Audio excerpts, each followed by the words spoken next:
Рубрика «Ведьмина кухня».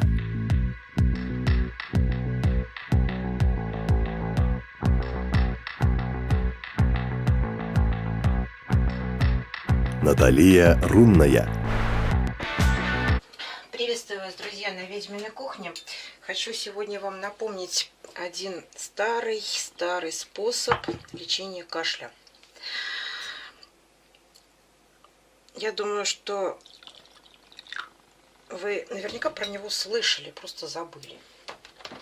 Этот способ использовали наши дедушки и бабушки для того, чтобы лечить детей от кашля. И я хочу сказать, что это не только на детей действует, но и более взрослым тоже помогает вылечиться. Нужны спички и кусочек сахара. Плавите сахар, он капает в чай или в воду, и получается лекарство от кашля.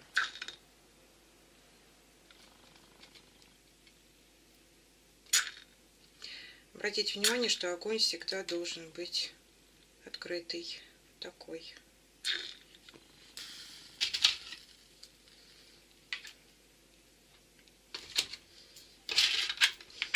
Спичек надо много.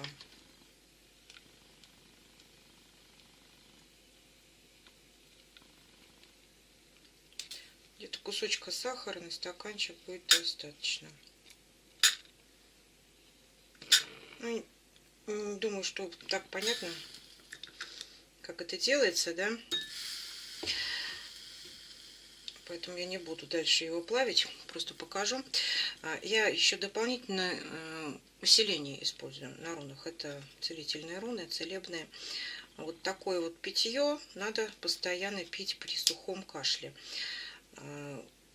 Лучше при сухом использовать, он становится мягче, появляется мокрота, и человеку легче откашляться.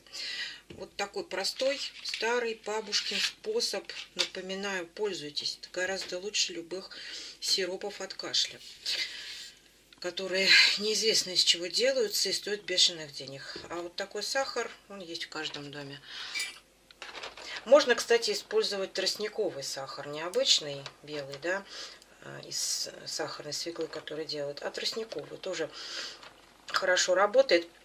А вообще тростниковый сахар можно просто использовать, он тоже хорошо размягчает сухой кашель. Попробуйте. Меня в детстве лечили именно так, и мне всегда помогало.